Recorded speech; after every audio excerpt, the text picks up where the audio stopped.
可能有人会说，房子是刚性需求，人生一定要买房，先求有再求好。没错，可能如此，一定有很多人这样和你说过。但是，请想想看，出主意的都是别人，甚至是利益者，但辛苦扛债的却是我们自己。大家明明清楚租房比买房子更划算，不会让自己的经济压力这么庞大，还能过上更好的生活品质，以及获取更多的发展机会，又为什么总要守着陈年规则而不肯改变呢？大家好，这影片是第4集的补充内容，请还没看过第4集的朋友们，建议先去看完后再来衔接，才能有更完整的体悟。公式化的人生，你是否从小到大也是听从父母的期待，努力读书，拼上所谓好的学校，拿了还不错的文凭，出了社会照着世俗的标准选择不错的工作，然后每天日以继夜的上班下班，日子一天天的过，习惯做着一成不变的工作，了无生趣的日子也就习惯了，却也因此始终闷闷不乐，甚至怀疑人生的意义到底是什么。符合社会期待的人生并不一定适合你，那始终是外在的表现形式。你有想过自己真正想要的是什么吗？其实，有时逼迫你前进的不是外在环境，而是一种为了不落于人后的心态，看着别人拥有什么就汲汲营营的想追求同样的。这种人生态度在某些成长层面或许有些注意，但长期来看却容易让我们丧失自我人生的意义。我们从小的教育就是被教导说，只要不停的努力就能成功，以至于我们长大后总以为只要努力坚持下去，耐心等待，成功总会到来。但事实上，很多事无论再怎么努力，依然还是无法如愿。人生最大的痛苦，莫过于陷入虽然知道应该改变，却还是无法放弃僵局而停滞不前的自己。改变比努力更重要。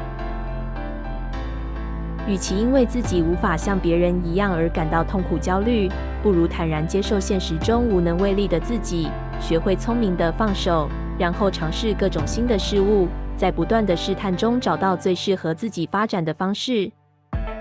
每个人都有属于自己真实的快乐，特别是你会不厌其烦地去做的事，那就是你的天分所在，它能带给你持续的满足感，迸发无尽的热情和喜悦。唯有专注做好自己有才能的事，才能从而使自己越变越强大。所以我们需要是果断改变的勇气和不断成长的思维模式。习惯果断改变的人，乐于去冒险尝试各种不同的事物，即使遭遇失败也不会悲观泄气，因为他们坚信失败是通往成功的必经过程。对于拥有不断成长思维模式的人来说，失败只不过是对他们采取行动的一种反思，同时也可以从失败中学到很多东西。如果一种方式行不通，那就换另一种方式去试试，直到成功为止。成功的本质并不是努力等待机会，而是透过各种尝试获取经验，然后一步一步的改变，不停的成长，期间需要无数次改变及失败的累积。了解自我价值的优势，才能为自己创造出更多成功的机会。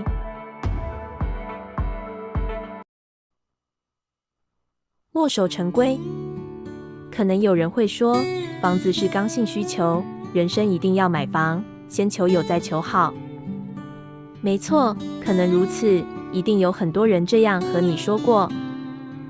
但是，请想想看，出主意的都是别人，甚至是利益者，但辛苦扛债的却是我们自己。大家明明清楚租房比买房子更划算，不会让自己的经济压力这么庞大，还能过上更好的生活品质，以及获取更多的发展机会，又为什么总要守着陈年规则而不肯改变呢？其实买不买房是一个没有标准答案的题目，更没有所谓的刚性需求，这些都只是既得利益者们所定出来的话术而已。每一个人都需要一个栖身之所，但不代表每个人都需要买房，应该是要以自己的全盘考量为主，冷静思考为了一间房屋所要付出的代价有多少，真的有这个价值吗？所以讨论买不买得起房，根本就是错误又没意义的方向。你可以预测自己几年后的人生吗？既然未来发展是可变动性的，那么对于居住的选择也应该是随时不一样才对，不该被僵固的房产意识牵制自己发展的机会，更不该是符合了他们所定的条件规则后，就一定要背债花大钱去买房。这不就是陷入他们所设下的陷阱了吗？